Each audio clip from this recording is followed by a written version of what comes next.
الحمد لله الذي بنعمته تتم الصالحات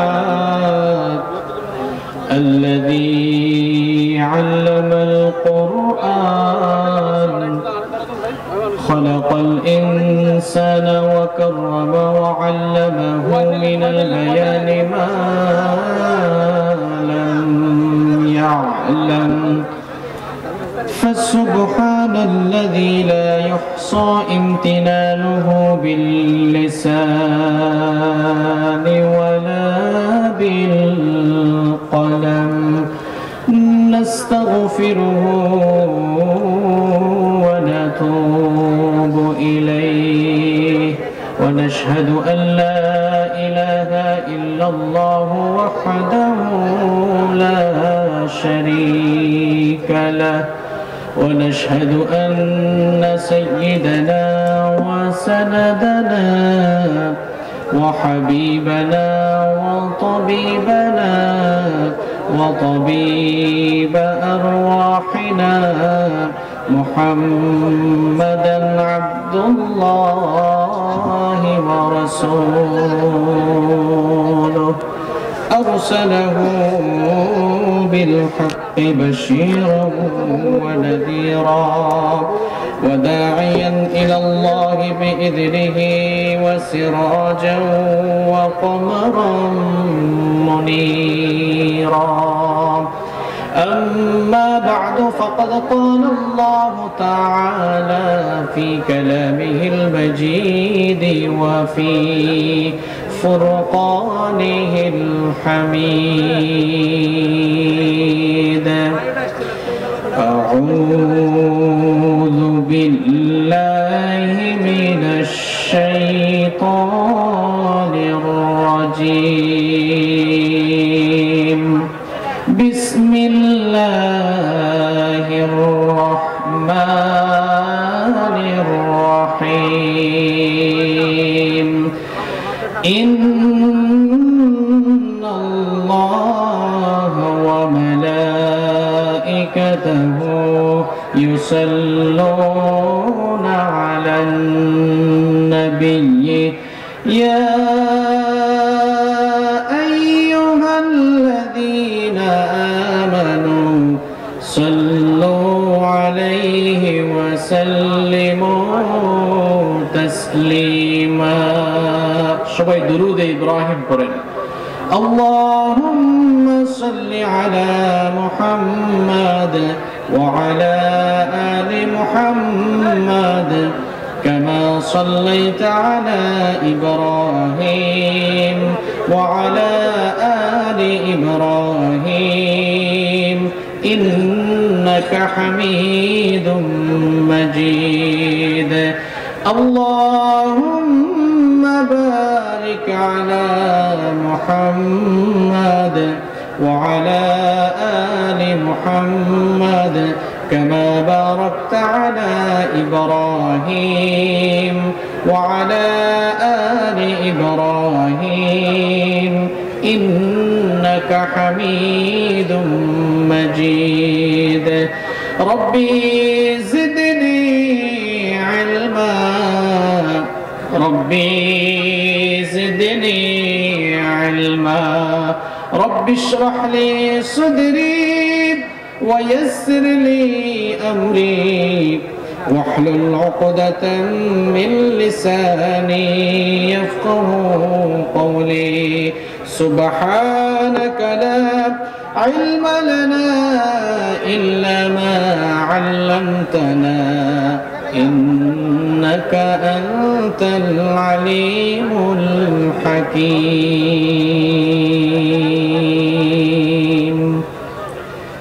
صدق الله العظيم القرآن পথ এই পথই আসল পথ আল কোরআনের পথ এই পথই আসল পথ অন্য পথে অন্য মতে নেই যে রহমত, অন্য পথে অন্য মতে নেই যে রহমত। আল কোরআনের পথ এই পথই আসল পথ, অন্য পথে অন্য মতে নেই যে রহমত। আল কোরআনের পথ এই পথই আসল পথ। আল কোরআনের আলোয় যার জীবন আলোকিত, সে চির বিপ্লবী নয় কখনো ভীত। আল কোরআনের আলোয় যার জীবন আলোকিত, সে চির বিপ্লবী নয় কখনো ভীত। তার বুকেতে শুধুই খোদার অথই মোহাব্বত, অথই মোহাব্বত। আল কোরআনের পথ এই পথই আসল পথ, আল কোরআনের পথ এই পথই আসল পথ। অন্য পথে অন্য মতে নেই যে রহমত, অন্য পথে অন্য মতে নেই যে রহমত। আল কোরআনের পথ এই পথই আসল পথ। আল কোরআনের প্রেমে যে বারেক পড়ে যায়, দিন কায়েমের তরে সে শহীদ হতে চায়। আল কোরআনের প্রেমে যে বারেক পড়ে যায়, দিন কায়েমের তরে সে শহীদ হতে চায়।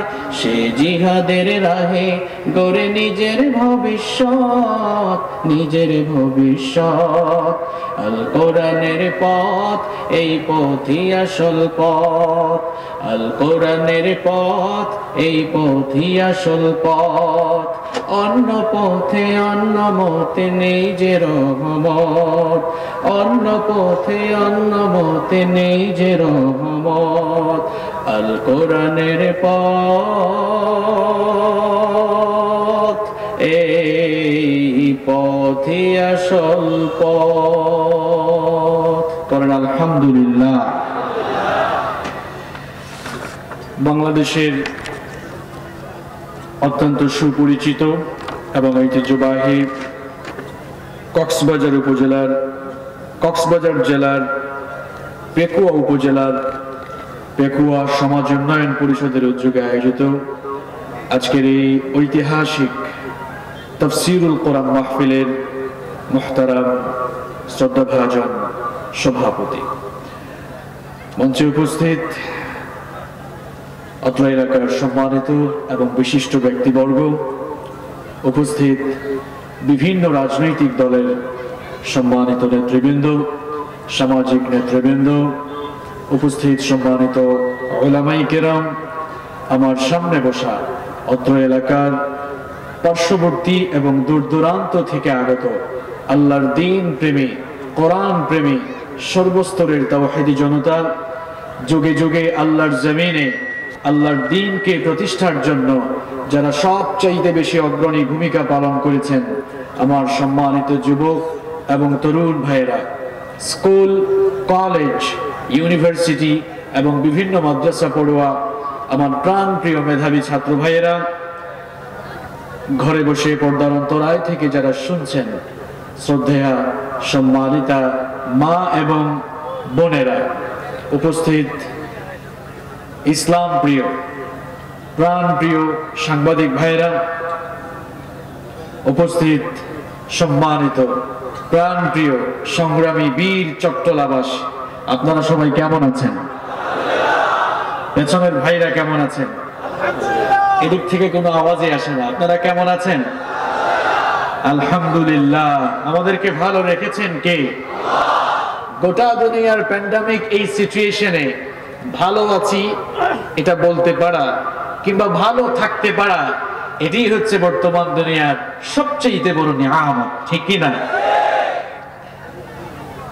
এই করোনা ভাইরাস এটি হচ্ছে জুনদুম মিন জুনুদিল্লাহ, এটি হচ্ছে আল্লাহ তাআলার পাঠানো একটি সৈনিক। গোটা দুনিয়ার সকল বিজ্ঞান, গোটা দুনিয়ার চিকিৎসা বিজ্ঞানী চিকিৎসকরা আল্লাহ তাআলার পাঠানো একটি অদৃশ্য শক্তির কাছে আজ অসহায় হয়ে গিয়েছে। মাঝে মধ্যে চিন্তা করি, গজব তো আল্লাহ তাআলা এজন্যই দেন মানুষ যেন তাদের ভুলগুলো বুঝতে পেরে স্রষ্টার দিকে ফিরে আসে, মহান রবের দিকে, আল্লাহ সুবহানাহু ওয়া তাআলার দিকে মানুষ যেন ফিরে আসে। এজন্যই আল্লাহ তাআলা গজব দেন। কিন্তু কিছু মানুষ খারাপ হতে হতে এত খারাপ হয়েছে, আল্লাহ তাআলার পাঠানো গজব দেখেও সে হেদায়াত নিতে চায় না। হেদায়াত নিতে চায় না বলেই যেখানেই কোরআন সেখানেই বাধা, আছে না নাই? মানুষগুলোর নাম কিন্তু আব্দুল করিম, আব্দুস সাত্তার, আব্দুর রহমান, নামটা মুসলমানের, বেশভূষাও মুসলমানের। এই লোকগুলো ইসলামের নাম ধারণ করে, ইসলামের বেশ ধারণ করে চিরকাল ধরে এরা ইসলামকে জবাই করছে। প্রিয় ভাইয়েরা, স্লোগান দিয়েন না, স্লোগান দিয়েন না। শুনেন, আপনাদের এই আবেগগুলো শুধু মাহফিলের ভেতরেই সীমাবদ্ধ থাকে। এই আল্লাহু আকবার স্লোগান মাহফিলের ভেতরেই থাকে, এটা আমরাও জানি, মাহফিলের বাইরে আর নাই। আজকে একটু আবেগ বাদ দিয়ে বিবেক দিয়ে বুঝার চেষ্টা করুন। আসুন জীবন পরিবর্তনমূলক কিছু কথা শুনি, আল্লাহ তৌফিক দেন, বলেন আমিন। আজকের এই মাহফিল বাস্তবায়নের জন্য পেকুয়া সমাজ উন্নয়ন পরিষদের ভাইয়েরা অক্লান্ত পরিশ্রম করেছেন, কষ্ট করেছেন। অনেক কষ্টের বিনিময়ে, অনেক শ্রম, অনেক মেহনতের বিনিময়ে আজকের এই মাহফিল বাস্তবায়ন হয়েছে। আজকের এই প্রোগ্রামকে বাস্তবায়ন করতে গিয়ে প্রশাসন সহ, রাজনৈতিক নেতৃবৃন্দ সহ, আপনাদের অত্র এলাকার মুরব্বিয়ান সহ, এলাকার বিশিষ্ট ব্যক্তিবর্গ সহ পেকুয়া সমাজ উন্নয়ন পরিষদের যে সকল ভাইয়েরা এই প্রোগ্রামটি বাস্তবায়ন করেছেন, আমরা আল্লাহ সুবহানাহু ওয়া তাআলার কাছে তাদের জন্য উত্তম জাযা কামনা করছি, বলেন আমিন। বিশেষ করে আপনাদের অত্র এলাকার কৃতি সন্তান, আপনাদের সোনার টুকরা ছেলে নিয়ামতুল্লাহ নিজামী ভাই, এই প্রোগ্রাম বাস্তবায়নে তার অনেক কন্ট্রিবিউশন রয়েছে, অনেক কষ্ট করেছেন। আমরা দোয়া করছি নিয়ামতুল্লাহ ভাইকে আল্লাহ তাআলা যেন দ্বীনের জন্য, দ্বীনের একনিষ্ঠ একজন খাদেম হিসেবে কবুল করে নেন। প্রিয় ভাইয়েরা, যেহেতু জুমা পরবর্তী আলোচনা আমি করছি, এজন্য খুব বেশি একটা সময় নেই। আপনাদেরকেও আমি বলবো যে পারস্পরিক কোনো কথাবার্তা না বলে, অপ্রাসঙ্গিক, অহেতুক, অপ্রয়োজনীয় কথাবার্তা না বলে, অনর্থক কোনো আচরণ না করে আমরা যেন সুন্দরভাবে কিছু সময় আল্লাহর কোরআন থেকে কথা শুনতে পারি। এজন্য চমৎকার একটি এনভায়রনমেন্ট, চমৎকার একটি পরিবেশ আপনাদেরকে সৃষ্টি করতে হবে। আমরা বসেছি আল্লাহ তাআলার কিতাব থেকে আলোচনা শোনার জন্য। পৃথিবীতে আল্লাহর কিতাবের চেয়ে দামি কোনো নেয়ামত আকাশের নিচে, জমিনের উপরে আর আছে? এটি এমন একটি কিতাব, এই কিতাব যেখানেই যায় ওই জায়গার দাম বেড়ে যায়। যার সংস্পর্শ এই কিতাবের সাথে লেগে যায় তার মর্যাদা বেড়ে যায়। সাইয়েদনা শেরে খুদা আলী কাররামাল্লাহু ওয়াজহাহু তিনি বলেছেন, মাজালিসুল ইলম হিয়া রাউদাতুম মির রিয়াদিল জান্নাহ, যেখানে ইলম তথা কোরআন আর হাদিসের আলোচনা হয়, ওই জায়গা কোনো সাধারণ জায়গা থাকে না। কোরআনে কারীমের ইজ্জতে, কোরআনে কারীমের বরকতে ওই জায়গাটিকে আল্লাহ তাআলা জান্নাতের টুকরায় পরিণত করে দেন। সুবহানাল্লাহ, বাড়ি গিয়ে বলেন। প্রিয় ভাইয়েরা,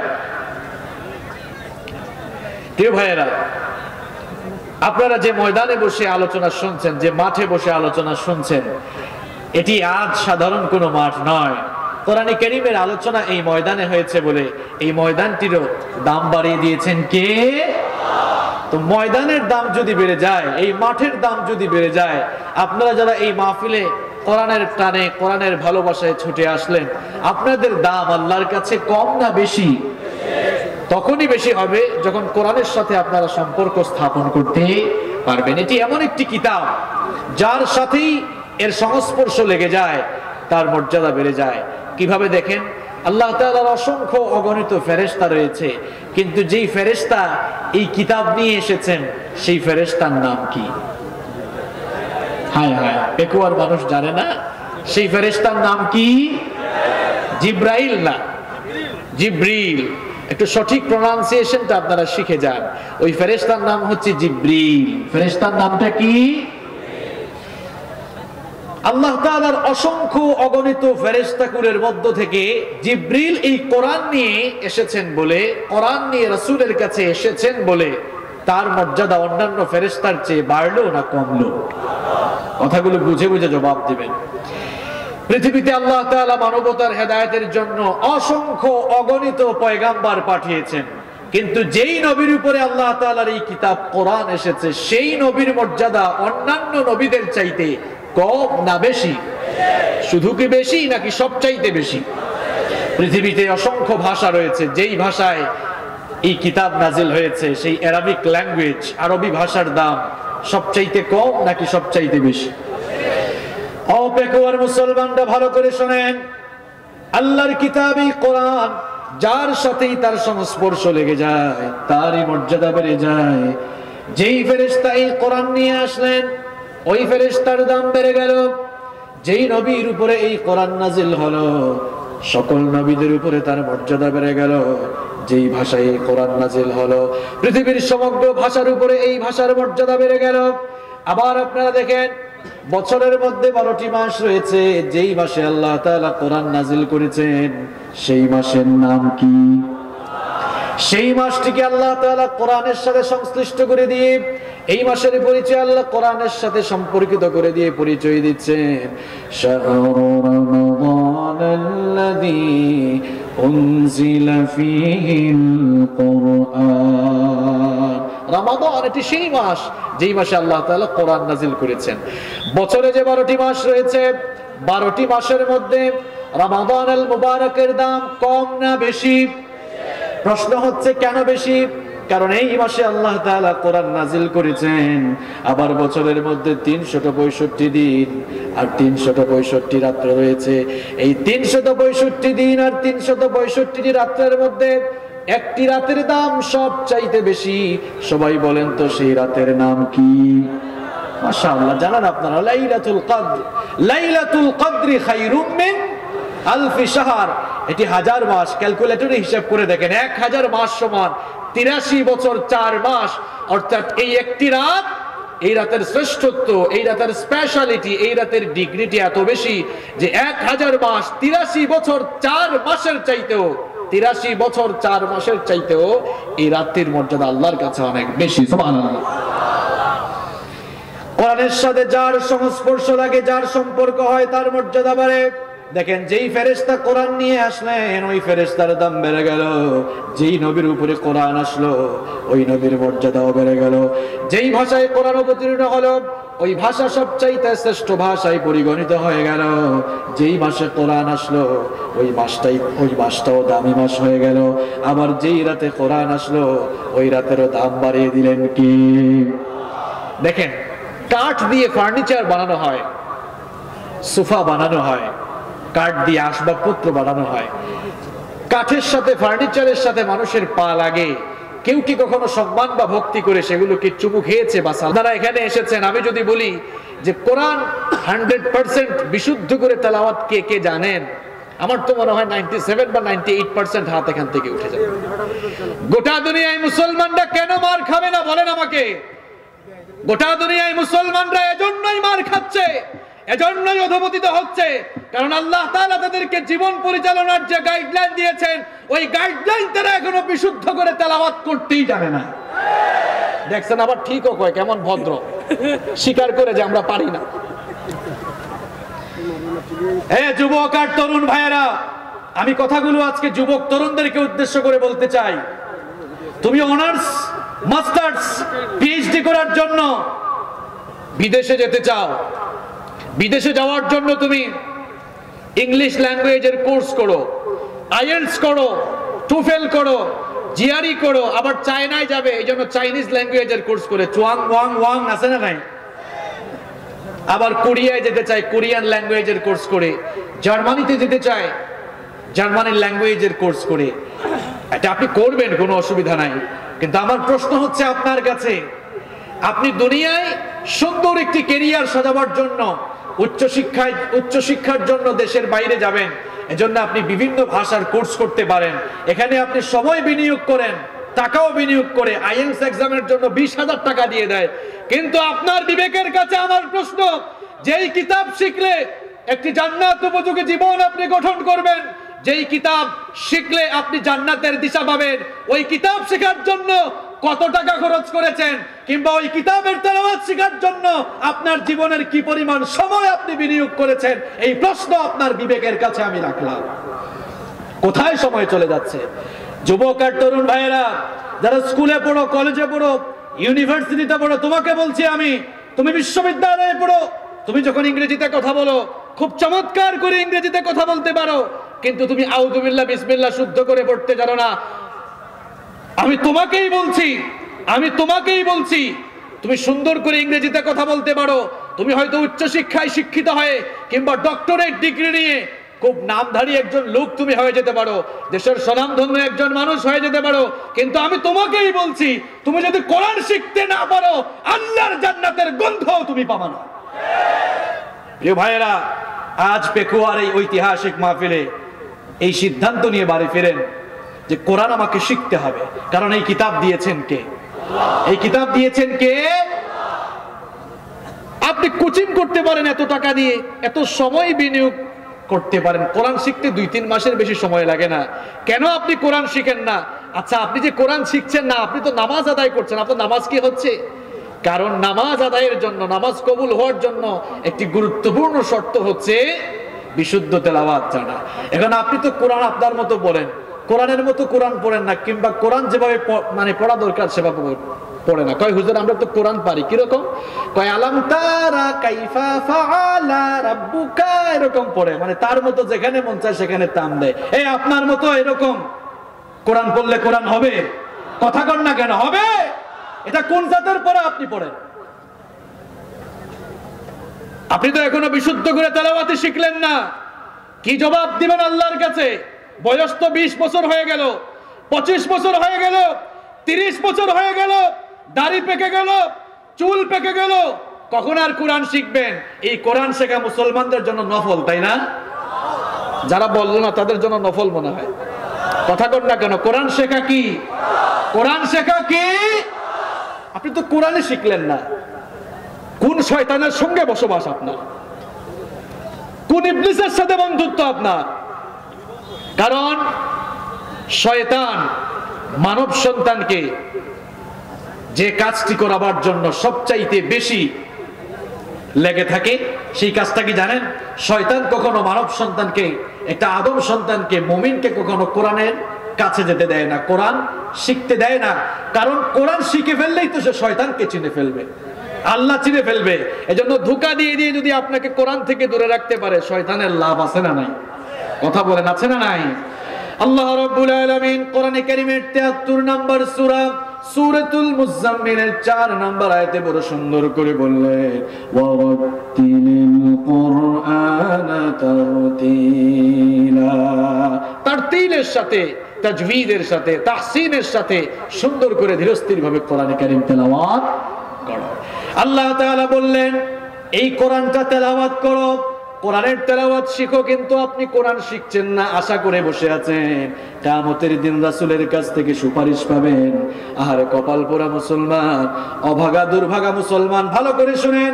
আল্লাহর যে সকল বান্দারা কোরআন শিখলো না, কোরআন পড়লো না, স্বয়ং বিশ্ব নবী মুহাম্মদুর রাসূলুল্লাহ সাল্লাল্লাহু আলাইহি ওয়াসাল্লাম কিয়ামতের দিন ওই মানুষগুলোর বিরুদ্ধে দাঁড়িয়ে যাবেন।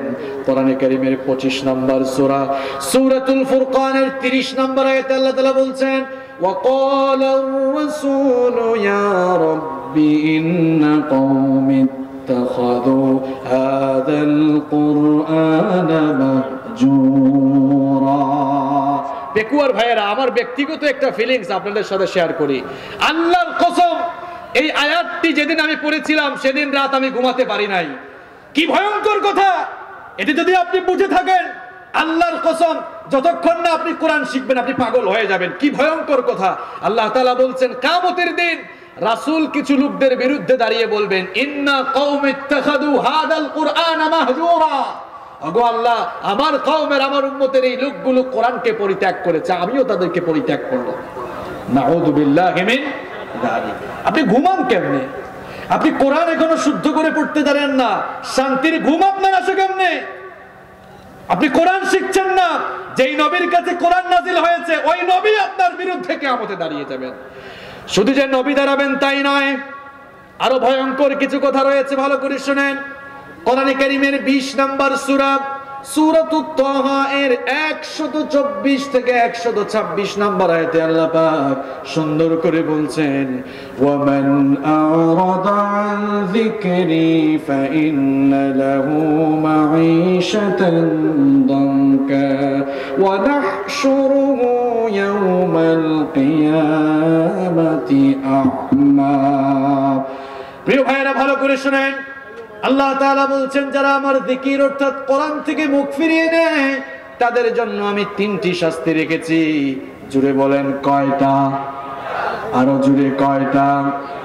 কোরআন যারা শিখছেন না, কোরআন যারা পড়ছেন না, কোরআন থেকে যারা গাফেল হয়ে গিয়েছেন, উদাসীন হয়ে গিয়েছেন, কোরআনে কারীমে রব্বুল আলামিন বলছেন যারা আল্লাহর কোরআন শিখবে না, কোরআন থেকে মুখ ফিরিয়ে নিবে, কোরআন পড়বে না, বুঝবে না, মানবে না, এদের জন্য আল্লাহ পাক 3টা শাস্তি রেখেছেন। একটা শাস্তি হচ্ছে দুনিয়ায়, 2টা শাস্তি হচ্ছে মরার পরে।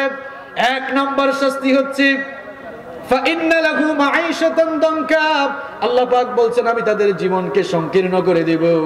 মুফাসসিরিনে কেরামী মাঈশাতান দানকার ব্যাখ্যায় লিখেছেন জীবনটাকে দুই ভাবে সংকীর্ণ করা হতে পারে। 1 নম্বর হলো যেই সকল লোকেরা কোরআন পড়বে না, কোরআন বুঝবে না, কোরআন মানবে না, কোরআন থেকে মুখ ফিরিয়ে নেবে, আল্লাহ তাআলা দুনিয়ার জীবনে তাদের রিজকে সংকুচিত করে দিবেন, অথবা আল্লাহ তাআলা তাদের জীবন থেকে সুখ শান্তি তুলে নেবেন। দেখবেন বহু মানুষ আছে, টাকা পয়সা, গাড়ি বাড়ি, ইন্ডাস্ট্রি সবকিছুই আছে, আপনি দূর থেকে দেখলে মনে হয় লোকটা বড় সুখী মানুষ, কিন্তু আপনি একটু ভালো করে খোঁজ নিয়ে দেখেন রাতের বেলা ওই লোকটার ঘুম আসে না, ঘরের ভেতরে শান্তি নাই, বউ পরকিয়া করে কিংবা বউ তাকে জুতার বাড়ি দিয়ে পিটায়, অথবা ঘরের মধ্যে গন্ডগোল আছে। এর কারণ কি? গাড়ি আছে, বাড়ি আছে, টাকা আছে, পয়সা আছে, রাজনীতি আছে, প্রভাব আছে, প্রতিপত্তি আছে, ক্ষমতা আছে, ডিসি এসপি কত কিছু হয়ে গেল, এরপরেও কেন জীবনে সুখ শান্তি নাই? এই আয়াতে আল্লাহ পাক বলছে যারা আমার কোরআন থেকে মুখ ফিরিয়ে নিবে এদেরকে টাকা পয়সা, গাড়ি বাড়ি, প্রভাব প্রতিপত্তি, ক্ষমতা দেওয়া হলো, আমি আল্লাহ তাদের জীবন থেকে সুখ শান্তি তুলে নেব। কথাটা কার? আমি নিজে এরকম বহু মানুষ পেয়েছি, নিজের দেখা, অনেক টাকা পয়সা, কয় হুজুর রাতের বেলা ঘুম আসে না। তোর ঘুম আসবে কেমনে? সারাক্ষণ তো কোরআন বিরোধিতা আছে না নাই? 1 নম্বর শাস্তি হলো আল্লাহ পাক বলছেন বাহিরে তোমরা এদেরকে ফুলা দেখো, খুব সুন্দর নাদুস চেহারা দেখো, আসলে ভেতরে এদের কোনো সুখ শান্তি নাই, সুখ শান্তি তুলে নিয়েছেন কি? আর 2 নম্বর শাস্তি হলো এদের কবরটাকে আল্লাহ সংকুচিত করে দিবেন, এমন সংকুচিত করে দিবেন কবরের এক পাশের মাটির সাথে আরেক পাশের মাটি যখন লেগে যাবে, এক পাশের পাঁজর গিয়ে আরেক পাশের পাঁজরের মধ্যে এরকম ঢুকে যাবে। এটা হচ্ছে তাদের কবরের শাস্তি। আর 3 নম্বর শাস্তি হলো আল্লাহ পাক বলছেন ওয়া নাহশুরুহু ইয়াওমাল কিয়ামাতি আ'মা, কিয়ামতের দিন আল্লাহ তাআলা এদেরকে অন্ধ অবস্থায় হাসরের ময়দানে উঠাবেন। কি অবস্থায়? অন্ধ অবস্থায়। এই লোকগুলো যখন অন্ধ অবস্থায় হাসরের ময়দানে একত্রিত হবে তখন তারা আল্লাহর কাছে ফরিয়াদ করে বলবে ক্বালা রাব্বি লিমা হাশারতানি আ'মা ওয়া ক্বাদ কুনতু বাসীরা। তারা বলবে ওগো আমাদের রব, দুনিয়ায় তো আমরা চক্ষুষ্মান ছিলাম, চোখে দেখতে পেতাম, তাহলে হাসরের ময়দানে আমাদেরকে অন্ধ করে উঠালে কেন? আল্লাহ তাআলা তখন জবাব দিবেন قال كذلك أتتك آياتنا فنسيتها وكذلك اليوم تنسى। আল্লাহ পাক বলবেন বান্দারে তোর কাছে তো কোরআন গিয়েছিল, তোর ঘরে কোরআন ছিল, তোর কাছে কোরআন ছিল, কোরআন থাকার পরেও কোরআন থেকে তুই মুখ ফিরিয়ে নিয়েছিলে, আমার আয়াতগুলো, আমার কোরআন তুই যেভাবে দুনিয়ায় ভুলে গিয়েছিলে, আজ হাসরের ময়দানে আমি আল্লাহ তোকে ভুলে গেলাম। এই কথাগুলো যদি আপনি বুঝতে পারেন ভাই, আমার তো মনে হয় এই মাহফিল থেকে আপনি বাড়ি যাওয়ার পর যতদিন না কোরআন শিখতেন আপনার শান্তি লাগবে না। আপনার শান্তি লাগার কথা না। 1 নম্বর শাস্তি দুনিয়ার সুখ শান্তি আল্লাহ কেড়ে নেবেন। 2 নম্বর শাস্তি কবরে শাস্তি দিবেন। 3 নাম্বার শাস্তি হাসরের ময়দানে আল্লাহ তাআলা যারা কোরআন শিখবে না, কোরআন পড়বে না, কোরআন মানবে না, আল্লাহ তাআলা এদেরকে অন্ধ অবস্থায় হাসরের ময়দানে উঠাবেন, ঠিক কি না? এই অপমান থেকে যদি বাঁচতে চাই, আমাদের প্রতি কোরআন যে 1 নাম্বার দাবি পেশ করেছে, অর্থাৎ কোরআনের তেলাওয়াত শেখা, বিশুদ্ধভাবে কোরআন শেখা, এই কোরআন বিশুদ্ধ করে আমরা শিখবো তো ইনশাআল্লাহ? কারা কারা রাজি একটু হাত তুলে দেখান তো। মাশাআল্লাহ, আল্লাহ কবুল করুন, বলেন আমিন। আমাদের প্রতি কোরআনের 2 নাম্বার দাবি হচ্ছে, কোরআন এবার আপনি শিখে ফেললেন, বেশি বেশি কোরআন তেলাওয়াত করবেন, কোরআন রিসাইটেশন করবেন, কোরআন তেলাওয়াত করবেন। আমাদের জীবনে হতাশা আছে না নাই? কথা বলেন, আছে না নাই? আমাদের জীবনে দুঃখ, কষ্ট, ব্যথা, বেদনার গ্লানি আছে না নাই? আপনি যদি আপনার মনের কষ্ট, দুঃখ, ব্যথা, যাতনা, সকল কষ্ট দূর করতে চান, তাহলে বেশি বেশি করে কোরআন পড়বেন। যখনই মন খারাপ হয়ে যাবে, বিপদ আসবে, মুসিবত আসবে, তখনই আপনি কোরআন তেলাওয়াত শুরু করে দেন। কারণ যখনই আপনি কোরআন তেলাওয়াত করবেন, আপনার ঈমানি জজবা বাড়িয়ে দিবেন কে? আল্লাহ রাব্বুল আলামিন কোরআনে কারীমের 8 নম্বর সূরা সূরাতুল আনফালের 2 নম্বর আয়াতে বলছেন, ইন্নামাল মুমিনুনা আল্লাযীনা ইযা যুকিরাল্লাহু ওয়াজিলাত কুলুবুহুম ওয়া ইযা তুলিয়াত আলাইহিম আয়াতুহু যাদাতুহুম ঈমানা ওয়া আলা রাব্বিহিম ইয়াতাওয়াক্কালুন। আল্লাহ পাক বলেন, নিশ্চয়ই মুমিন তো তারা যাদের সামনে আল্লাহর নাম স্মরণ করা হলে তাদের কলিজাটা ভীত হয়ে যায়, কলিজা কেঁপে উঠে, অন্তর কেঁপে উঠে। আর মুমিন তো তারাই যাদের সামনে আল্লাহর আয়াতগুলো তেলাওয়াত হলে পরে তাদের ঈমান আরো বেড়ে যায়। আপনি কোরআন যত বেশি তেলাওয়াত করবেন, আপনার মনের দুঃখ, বেদনা, যাতনা, কষ্ট, গ্লানি সব কিছু দূর করে দিবেন কে? বেশি বেশি কোরআন তেলাওয়াত করবেন। আমার যুবক আর তরুণ ভাইদেরকে আমি কথাগুলো একটু বেশি গুরুত্ব দিয়ে বলছি। যুবক আর তরুণ ভাইয়েরা, তোমরা যখন সকালবেলা ঘুম থেকে উঠে তোমাদের পড়াশোনা শুরু করো, ফজরের নামাজ শেষ করে আগে কোরআন পড়ো। কারণ কোরআন পড়ে যদি দিনটা শুরু করতে পারো, ওই দিনের সকল কাজে বরকত দিবেন কে? আর কোরআন যদি তুমি তেলাওয়াত করতে পারো, কোরআনের সাথী যদি তুমি হয়ে যেতে পারো, আমার নবী বড় সুন্দর করে বলছেন, ইকরাউল কুরআন ফাইন্নাহু ইয়াতি ইয়াউমাল কিয়ামাতি শাফিআন লিআসহাবিহি। আল্লাহর নবী বললেন, তোমরা বেশি বেশি করে কোরআন তেলাওয়াত করো, কারণ কিয়ামতের দিন কোরআন তার তেলাওয়াতকারীর জন্য সুপারিশকারী হয়ে যাবে। তাহলে কোরআনের সুপারিশ পেতে হলে, শাফায়াত পেতে হলে বেশি বেশি করে আল্লাহর কোরআন তেলাওয়াত করার দরকার আছে না নাই? কোরআন তেলাওয়াত যেমন করব, তেমনি কোরআন তেলাওয়াত বেশি বেশি শুনবো। যখনই অবসর আছেন আপনি কোরআন তেলাওয়াত শুনেন। আপনারা এখন কোরআন তেলাওয়াত বেশি বেশি শুনছেন, কোরআনের মাহফিলে বেশি বেশি আসছেন বলে নাস্তিক, মুরতাদ, বাম রাম যারা, এদের মাথা খারাপ হয়ে গিয়েছে।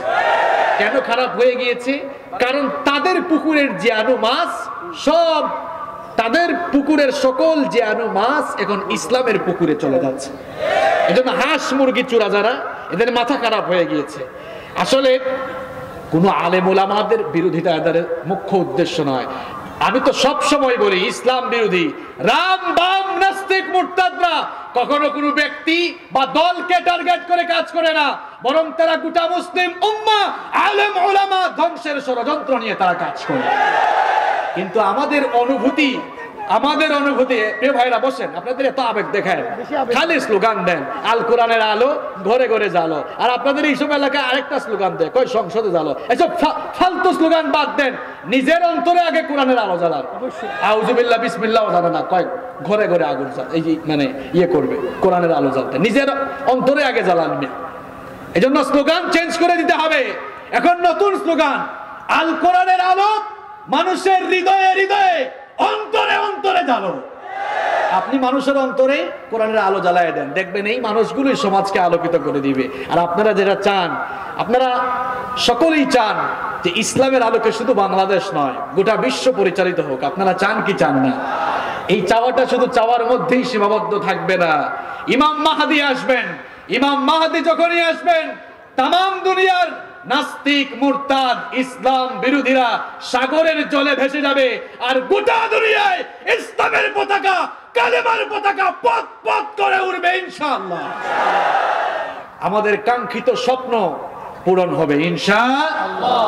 প্রিয় ভাইরা, তাহলে কোরআন আমাদের প্রতি 2 নাম্বার দাবি পেশ করেছে, এই কোরআন বেশি বেশি তেলাওয়াত করতে হবে। কোরআন আমাদের প্রতি 3 নাম্বার দাবি পেশ করেছে, এই কোরআন আপনি যখন শিখবেন তখন আরেকজনকে শেখাবেন। খায়রুকুম মান তাআল্লামাল কুরআনা ওয়া আল্লামা, সহিহ বুখারীর বর্ণনা। যে কোরআন শিখে এবং মানুষকে কোরআন শেখায় তারা হচ্ছে সবচেয়ে উত্তম। আমি প্রায় সময় একটা কথা এভাবে বলি, কোরআনের ছাত্র হতে পারা কিংবা কোরআনের শিক্ষক হতে পারা এটা অনেক বড় সৌভাগ্যের একটি ব্যাপার।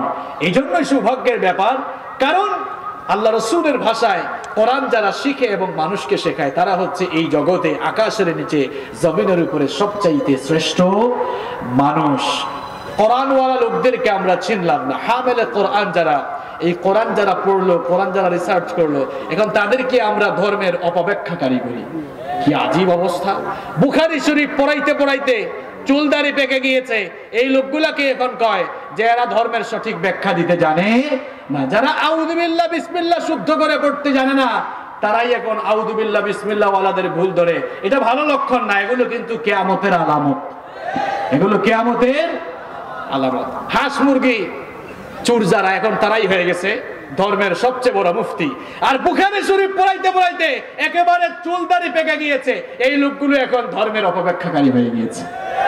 আর মুখ দিয়ে যা আসে তাই বলে। আলেম ওলামা কি আপনার গ্রামের আব্দুল করিম আর আব্দুল সত্তারের মতো সাধারণ মানুষ নাকি? না, আল্লাহ রাসূলের ভাষায় ইন্নাল উলামা ওয়ারাসাতুল আম্বিয়া, উলামায়ে কেরাম হচ্ছেন আল্লাহর জমিনে নবীদের প্রতিনিধিত্বকারী, ঠিক কি না? যার উসিলায় সিন্নি খাও তাদেরকেই তো তুমি চিনো না।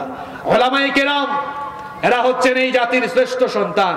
এই উলামাদেরকে আজে বাজে কথা বলা যাবে না, এরা সম্মানিত মানুষ, মর্যাদা সম্পন্ন মানুষ। এদেরকে সম্মান করে কথা বলা শিখতে হবে, এদেরকে মর্যাদা দিয়ে কথা বলা শিখতে হবে। আলেম ওলামাদেরকে গালি দেওয়া এটি ভালো মানুষের কাজ না, কারণ উলামায়ে কেরাম হচ্ছেন নবীগণের ওয়ারিস।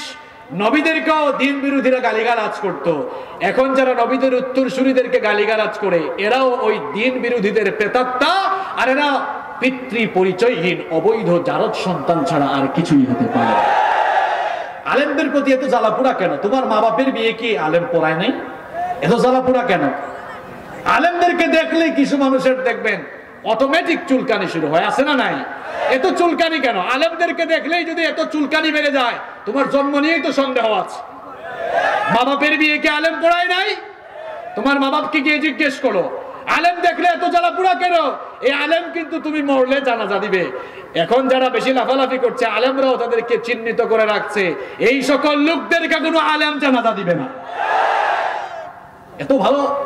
এত ভালো লাগে না কেন আলেমদেরকে? কি সমস্যা তোমার? এটা শাহজালালের দেশ, এটা শাহপরানের দেশ, এটা শাহ মাহদুব শাহ আমানতের দেশ। ওলিয়া উলিয়ারা এই জমিনকে এসে সুন্দর করে সাজিয়েছেন। এই জমিনে আল্লাহর দ্বীনের বিরোধিতা করে কেউ টিকে থাকতে পারবে? প্রিয় ভাইরা, কোরআন যেমন আমরা শিখবো, মানুষকেও কোরআন শেখাবো। আপনারা মানুষকে কোরআন গিফট করবেন। কোরআন গিফট করলেই ওই লোকটা কোরআন পড়লেই সওয়াব আছে না নাই? বিয়ে শাদীতে যখন যান অনেক গিফট নিয়ে যান, অসুবিধা নাই, সাথে একটা কোরআন নেবেন, সাথে একটা কি নেবেন? সবচেয়ে ভালো হয় যদি কোরআনের তাফসীর অনুবাদ করা যেগুলো আছে সেগুলো নিতে পারলে আরো ভালো। মানুষ কোরআন শিখবে, কোরআন জানবে, এতে করে আপনারও সওয়াব আছে না নাই? কোরআনে কারীম আমাদের প্রতি 4 নাম্বার যে দাবি পেশ করেছে, এই কিতাবকে যথাসাধ্য মুখস্থ করার চেষ্টা করতে হবে। আমরা কোরআন মুখস্থ করার দায়িত্ব আমাদের হাফেজ ভাইদেরকে দিয়েছে। ভাই তোরা কোরআন মুখস্থ কর, আর আমরা নবাবজাদা সলিমুল্লাহ, আমরা আলামতারা থেকে সূরা নাস পর্যন্ত, এগুলোর নাম দিয়েছে আবার নামাজের সূরা। কি সূরা? আমাকে একবার এক লোক কয়, হুজুর নামাজের সূরাগুলো দিয়ে যদি সব সময় নামাজ পড়ি নামাজ হবে তো? আমি বললাম, ভাই কোরআনে কারীমে 114টি সূরা রয়েছে, কিন্তু সূরাতুন নামাজ বা নামাজের নামে কোনো সূরা তো আমি পাই নাই। আপনি কোথায় পেলেন? কয় হুজুর ওই যে আলামতারা থেকে সূরা নাস। আর আমরা শিখতে চাই না। প্রিয় ভাইরা, আরবিয়ান কান্ট্রিগুলোতে গেলে দেখবেন, আমি 2018 সালে জেদ্দা থেকে মক্কায় আসতেছিলাম, তো এক ড্রাইভার, ইয়ামেনের ড্রাইভার, খুব সুন্দর করে কোরআন তেলাওয়াত করছে। আমি তাকে জিজ্ঞেস করলাম, হাল আনতা হাফিজুল কোরআন? আপনি কি হাফেজে কোরআন? বলল, লা, আমি হাফেজে কোরআন নই। জিজ্ঞেস করলাম, হাফেজে কোরআন না হলে এত সুন্দর করে কোরআন মাঝখান থেকে কিভাবে তেলাওয়াত করছে? আমাকে বলে, যে আমি তো কোরআন পুরোটা মুখস্থ করি নাই, কিন্তু যতটুকু পেরেছি মোটামুটি কোরআনের অর্ধেক আমি মুখস্থ করে ফেলেছি। সুবহানাল্লাহ পড়েন। আপনারা কোরআন শেখেন না কেন? কোরআন মুখস্থ করেন না কেন? আরবিয়ান কান্ট্রিগুলিতে পার্ট টাইম হাফেজ অনেকে আছে। পার্ট টাইম হাফেজ মানে হচ্ছে যে যতটুকু পারে ততটুকু মুখস্থ করে। আমাদের দেশে হাফেজিতে গিয়ে একটা ছেলে যদি হাফেজি শেষ করতে না পারে, আমি জানি না আপনাদের এলাকায় কি বলে, আমার হোম ডিস্ট্রিক্ট তো সিলেটে, তো সিলেটি ভাষায় একটা কথা বলে, ফাটা হাবিজ চাপ। হাফেজ সাহেবকে বলে আর কি হাবিজ চাপ, শর্ট করে বলে সিলেটি মাত। বুঝেননি আপনারা? বুঝি। হ্যাঁ, এই যে আমাদের নিয়ামতুল্লাহ ভাই তো সিলেটে যায়, যারা হাফেজি শেষ করতে পারে না বলে ইগু ফাটা হাবিজ চাপ, ইগু ফাটি গেছে, ইগু কিতা হয়ে গেছে। যতটুকু করেছে আলহামদুলিল্লাহ, পড়ার দরকার আছে না? তা আমরাও কোরআন মুখস্থ করবো। সময় যেহেতু শর্ট, আমি সংক্ষেপে বলে যাচ্ছি। আমাদের প্রতি কোরআনের 5 নাম্বার দাবি হচ্ছে আল্লাহর দেওয়া এই কিতাবকে বোঝার চেষ্টা করতে হবে। যুবক আর তরুণ ভাইয়েরা, এই মুহূর্তে যদি ইউনাইটেড স্টেট অফ আমেরিকা থেকে আপনার জন্য কোন ইউনিভার্সিটি থেকে একটা অফার লেটার আসে, যদি সেটা এমন কোন ল্যাঙ্গুয়েজে থাকে যে আপনি বুঝতেছেন না, আপনি না বুঝলেও এটা নিয়ে যে বুঝে তার কাছে দৌড়াবেন কিনা? দৌড়াবেন। কেন? গুরুত্বপূর্ণ একটা চিঠি এসেছে আপনার কাছে। কিংবা এখানে যারা বয়স্ক বাবারা আছেন আপনাদেরকে বলছি, সেক্রেটারিয়েট থেকে, সচিবালয় থেকে যদি আপনার নামে একটা চিঠি আসে, সেটা যদি ইংরেজিতে লেখা থাকে আর আপনি যদি ইংরেজি না পারেন, তাহলে যে ইংরেজি পারে তার কাছে দৌড়াবেন কিনা? আর দৌড়ানোর কথা যদি বলি সুপ্রিম কোর্ট থেকে আপনার কাছে কাগজ আসছে, তাহলে তো কাজ ফালাইয়া থুইয়া আগে যাবে, না জানি মামলা হয়ে গেল কিনা। যে পড়তে জানে তার কাছে যাবে। তো আল্লাহ তাআলা এত বড় দামি একটি নিয়ামত আপনাকে দিলেন, আপনি একটা দিন পড়ার চেষ্টা করলেন না, বুঝার চেষ্টা করলেন না, কোন দিকে আপনার জীবন যায়? কেন আপনি কোরআন পড়েন না? আল্লাহ তাআলা বলছেন আফালা ইয়াতাদাব্বারুনাল কুরআন আম আলা কুলুবিন আকফালুহা। তোমার অন্তর কি তালাবদ্ধ হয়ে গেল নাকি? অন্তরে কি তালা গেল? অন্তরে কি তালা লাগলো নাকি? তালাটা খুলে দাও। তালা খুলে আল্লাহর কোরআন বুঝার চেষ্টা করো। জীবনটাকে বরকত দিয়ে ভরপুর করে দিবেন কে? কোরআনটা বোঝার চেষ্টা করতে হবে। আমাদের প্রতি কোরআনের 6 নাম্বার দাবি হচ্ছে কোরআন অনুযায়ী আমল করার চেষ্টা করতে হবে। এই কোরআন শুধুমাত্র পড়ার জন্য আর তেলাওয়াতের জন্য আসে নাই। এই কোরআন এসেছে কোরআন দিয়ে নিজের জীবনকে কোরআনের আলোকে কোরআনময় করে সাজাবার জন্য কোরআন এসেছে। দুঃখজনক হলেও সত্য, এই কোরআনকে আমরা তাবিজের ব্যবসার কিতাব বানিয়েছি। আমরা কোরআন থেকে তাবিজ লিখে লিখে শরীরের বিভিন্ন অঙ্গ প্রত্যঙ্গে তাবিজ ঝুলাই, কিংবা তাবিজের ওই টুকরাটা গ্লাসের পানিতে চুবাইয়া পানি পান করে। ও মুসলমানেরা, এটা তাবিজের কিতাব নয়। এই কোরআনকে আল্লাহ তাআলা দিয়েছেন কোরআন দিয়ে গোটা বিশ্বকে পরিচালনা করার জন্য। এই কোরআন দিয়েছেন আল্লাহ তাআলা বিশ্ব জগৎকে পরিচালনার জন্য। এই কোরআন দিয়েছেন আল্লাহ তাআলা মানুষের হেদায়েতের জন্য। জীবিত মানুষরা কোরআন পড়বে, কোরআন থেকে হেদায়েত নেবে।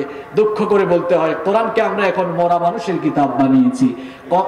মানুষ যখন মারা যায় তখন ওই মরা মানুষের নামে হুজুরদেরকে ডেকে এনে খতম পড়ায়। পেকুয়ার ভাইয়েরা, এই মরা মানুষের জন্য কি কোরআন এসেছে নাকি? দেখেন হাফেজ সাহেবরা এসে তেলাওয়াত করছে, ইয়া আইয়ুহাল্লাযীনা আমানু লা তাকুলুর রিবা আদআফান মুদাআফা। হে ঈমানদারেরা, সুদ খেও না। যেই লোকটার জন্য খতম পড়ে সেই লোকটাই ছিল কিন্তু সবচেয়ে বড় সুদখোর। এখন যখন কোরআন তেলাওয়াত হয়, ফেরেশতা কয় দেখোস না কি পড়ে? দুনিয়ায় তো সব কুকর্ম এগুলা তুই করে এসেছিস। তখন আযাব মায়ের তখন বাড়ে না কমে। কথা কোন বাড়ে না কমে? আপনারা তো মনে করতেছেন যে হাফেজ সাহেবরা তো এসে লোকটাকে একেবারে জান্নাতের বিছানায় শোয়া দিচ্ছে। হ্যাঁ, জান্নাতের বিছানায় শোয়াচ্ছে না। এই সুদখুরের জন্যই তো এখন কোরআন তেলাওয়াত হচ্ছে। মরে যাওয়া সুদখুরের জন্য কোরআন আসে নাই। জীবিত সুদখুরকে সুদখুর থেকে ঈমানদার বানানোর জন্য কোরআন এসেছে। কোরআন মরা মানুষের জন্য আসে নাই। এই কোরআনটাকে বুঝতে হবে, কোরআন অনুযায়ী আমল করার চেষ্টা করতে হবে। আমাদের প্রতি কোরআনের 7 নাম্বার দাবি হচ্ছে মানুষের কাছে কোরআনের দাওয়াত পৌঁছাতে হবে। আমাদের প্রতি কোরআনের 8 নাম্বার এবং সর্বশেষ দাবি হচ্ছে এই কোরআন দিয়ে সবকিছু পরিচালনা করতে হবে। আহারে, কোরআন আমাদের কাছে আছে, কিন্তু এই কোরআন দিয়ে আমরা আমাদের নিজের ব্যক্তি জীবন পরিচালনা করি না, নিজের পারিবারিক জীবন পরিচালনা করি না, নিজের সমাজ জীবন পরিচালনা করি না, রাষ্ট্রীয় জীবন পরিচালনা করি না। এই জন্য আযাব আর গজব আমাদের উপরে নেমে এসেছে। প্রিয় ভাইয়েরা, এটা শুধু ধর্মীয় কিতাব নয়, it's the problem solving methodology. এই কোরআনে কারীম হচ্ছে সকল সমস্যার সমাধানকারী একটি গ্রন্থ। সকল সমস্যার সমাধান দিতে পারে সবাই বলেন, সকল সমস্যার সমাধান দিতে পারে। সমাধান চাও যদি জীবনে মরণে, ফিরে যাও খুঁজে নাও চোখ রাখো কোরআনে। সমাধান চাও যদি জীবনে মরণে, ফিরে যাও খুঁজে নাও চোখ রাখো কোরআনে। If you want a solution in here and hereafter, go back, have a look on the Holy Quran. সমাধান চাও যদি জীবনে মরণে, ফিরে যাও খুঁজে নাও চোখ রাখো কোরআনে। তবেই পাবে সুখ শান্তির ঠিকানা, তবেই পাবে সুখ শান্তির ঠিকানা, যদি মেনে নাও তুমি মনে প্রাণে। সমাধান সমাধান চাও যদি জীবনে মরণে, ফিরে যাও খুঁজে নাও চোখ রাখো কোরআনে। If you want a solution in here and hereafter, go back, have a look on the Holy Quran. এ যে চির অম্লান চির মুক্তির ডাক, এ যে মহাবাণী খুদাই কালামে পাক। এ যে চির অম্লান চির মুক্তির ডাক, এ যে মহাবাণী খুদাই কালামে পাক। এই দুনিয়া আর সেই দুনিয়া, এই দুনিয়া আর সেই দুনিয়া, শান্তি পাবে তুমি দু জাহানে। সমাধান সমাধান চাও যদি জীবনে মরণে, ফিরে যাও খুঁজে নাও চোখ রাখো কোরআনে। If you want a solution in here and hereafter, go back, have a look on the Holy Quran. সমাধান চাও যদি জীবনে মরণে, ফিরে যাও খুঁজে নাও চোখ রাখো কোরআনে। এ বাণী সকলের নয় শুধু মুমিনের, যারাই চলবে মেনে ফল পাবে কোরআনের। এ বাণী সকলের নয় শুধু মুমিনের, যারাই চলবে মেনে ফল পাবে কোরআনের। ঘরে বলো কিবা রাষ্ট্রে বলো, ঘরে বলো কিবা রাষ্ট্রে বলো, অশান্তি দূর করে শান্তি আনে। সমাধান সমাধান চাও যদি জীবনে মরণে, ফিরে যাও খুঁজে নাও চোখ রাখো কোরআনে।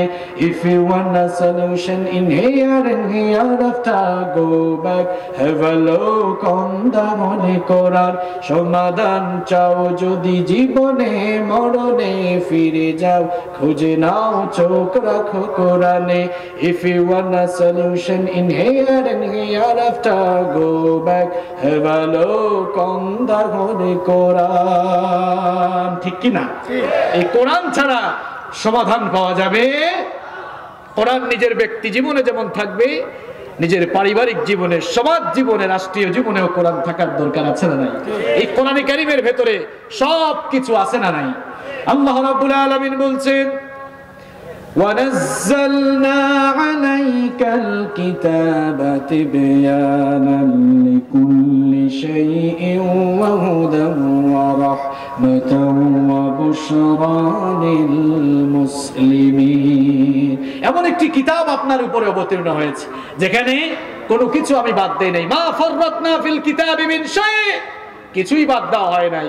এই কিতাবের ভেতরে মানুষের ব্যক্তি জীবন, পারিবারিক জীবন, সমাজ জীবন, রাষ্ট্রীয় জীবন, আন্তর্জাতিক জীবন, সব কিছুর সমাধান দিয়েছেন কে? এই কোরআন দিয়ে যখন সমাজ রাষ্ট্র চলে, তখন দায়িত্বশীল যারা থাকেন, জনপ্রতিনিধি যারা থাকেন, তাদের ভেতরে দায়িত্বানুভূতি জাগ্রত হয়, জবাবদিহিমূলক অনুভূতি জাগ্রত হয়। কিরকম জবাবদিহিমূলক অনুভূতি জাগ্রত হয় শুনেন। চমৎকার একটি ঘটনা বলে আমরা আজকে শেষ করতে চাই। যেখানে কোরআনের শাসন আছে সেখানে ইনসাফ আছে না নাই? দেখেন কোরআনওয়ালা শাসনের ইনসাফের নমুনা কেমন। সাইয়েদনা ওমর ইবনুল খাত্তাব রাদিয়াল্লাহু আনহু, তিনি যখন খলিফা তিনি যখন আমিরুল মুমিনিন, আমার ভাইরা ওমর ইবনুল খাত্তাব রাদিয়াল্লাহু আনহুর মর্যাদা কেমন ভালো করে বুঝেন। আমার নবী বলেছেন, লা নাবিয়্যা ওয়ালা রাসূলা মিন বাদি, আমার পরে কোনো নবী নাই, আমার পরে কোনো রাসূল নাই। লাউ কানা নাবিয়্যাম মিন বাদি লাকানা উমার, আমার পরে কেউ যদি নবী হতো, আমার পরে কেউ যদি নবী হওয়ার যোগ্যতা রাখতো, তাহলে আমার ওমর আমার পরে নবী হয়ে যেত। সুবহানাল্লাহ। সেই ওমর যখন অর্ধ পৃথিবীর শাসন করতাম, আমিরুল মুমিনিন সাইয়েদনা ওমর ইবনুল খাত্তাব রাদিয়াল্লাহু আনহু ঘরের মধ্যে বসে রাষ্ট্রীয় কাজ করছেন। এমন সময় তার কিছু আত্মীয়স্বজন তার সাথে দেখা করার জন্য আসলেন। দরজায় এসে নক করলেন। ওমর ইবনুল খাত্তাবের কাছে আসার জন্য, ঘরের ভেতরে ঢোকার জন্য অনুমতি চাইলেন। ওমর ইবনুল খাত্তাব রাদিয়াল্লাহু আনহু তখন বললেন, একটু দাঁড়াও, অপেক্ষা করো। তারা দরজায় অপেক্ষা করলো। ওমর ইবনুল খাত্তাব রাদিয়াল্লাহু আনহু তার সামনে থাকা মোমবাতির আলো নিভিয়ে দিলেন। প্রজ্বলিত মোমবাতি তিনি ফু দিয়ে নিভিয়ে দিলেন। এরপরে আবার নতুন কয়েকটা মোমবাতি জ্বালালেন। এরপরে তাদেরকে বললেন, এবার ভেতরে আসুন। ইলাল ঈমান ফায়া আইয়ুহাল মুসাল্লুনাল কিরাম আইয়ুহাল ইখওয়ানুল কিরাম قال رسول الله صلى الله عليه وسلم اقرأوا القرآن فإنه يأتي يوم القيامة شفيعا لأصحابه. وقال رسول الله صلى الله عليه وسلم أيضا القرآن حجة لك أو عليك. بارك الله لنا ولكم في القرآن العظيم ونفعنا وإياكم بما فيه من الآيات والذكر الحكيم. أقول قولي هذا وأستغفر الله لي ولكم ولسائر المسلمين من كل ذنب فاستغفروه وتوبوا إليه إنه هو التواب الرحيم.